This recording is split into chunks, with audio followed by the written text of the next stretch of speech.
ተንበርክከ ይቅርታ ጠይቅ። ጥፋተኛ አንተ በድለሃል። ጥፋቱ ወደ አንተ ነው ያመጣው። እሺ ይቅር በይኝ። እኔ ሚስት በጣም አጥፍቻለሁ። በጣም ይቅርታ። እባክሽ ይቅር በይኝ። ተነስ በቃ ይቅር ብያለሁ። ከልብሽ ይቅር እንድትይኝ ነው የምፈልገው። እውነት ይቅር ብያለሁ። ይቅር ብያለሁ። ተነስ። እንደ አዲስ በቃ ህይወታችንን እንደ አዲስ እንጀምር ነው። እሺ በቃ እሺ ብያለሁ። አባባ እሺ ብያለሁ። እሺ ብያለሁ። እሺ ይቅር አድርገኝ።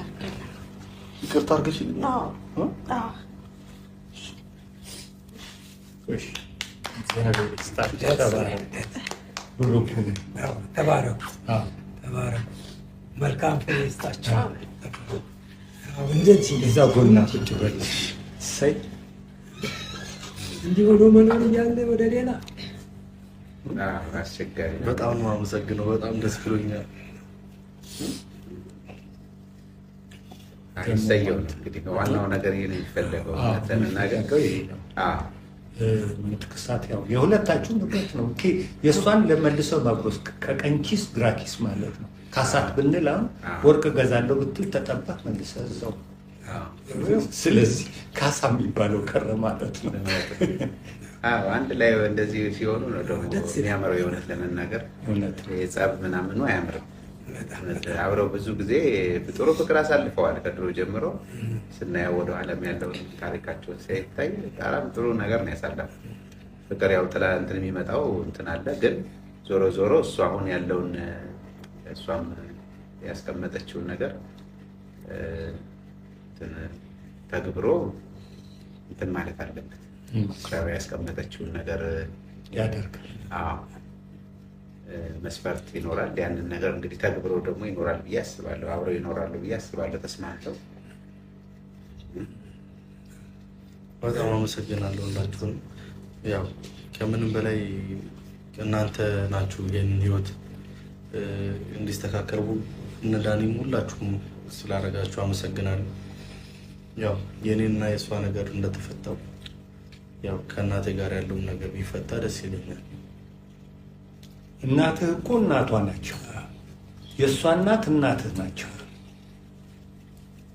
እሱንም እናያለን። ልጃችንን ተቆጥተን ሁሉም ነገር ነግረናታል። እሱም እስቲ እንግዲህ አቶ ብትና ትዳርና እንቁላል አንድ ናቸው። እንቁላልም ከወደቀ ይሰበራል። ትዳርም ከፈረሰ ዋጋ የለም። ንፋስ ከገባው በሽተኛ በልብ ውስጥ ብዙ ነገሮች ይገባሉ። ያው ካሁን አይታችኋል። አሁን በትንሹ ያያችሁት ነገር ነው። እየሰፋ ሲሄድ መበተናል እስከ መጨረሻ። ስለዚህ በጥንቃቄ እንደ እንቁላሉ ትዳርን እንደዛ ነው መያዝ አለባቸው። በቅናት አብራችሁ እኔ ብሳት ተዋግደ ነው እንጂ ብዙ ነገር ነው የሚያጋጨው። በቤት ውስጥ ብዙ ነገር አይጋጭም እንዴ? ብርጭቆ አይጋጭም፣ ጉልቻ አይጋጭም። ይህ ሰው ልጅም እንደዛ ትዳር ላይ ብዙ ፈተና አለ።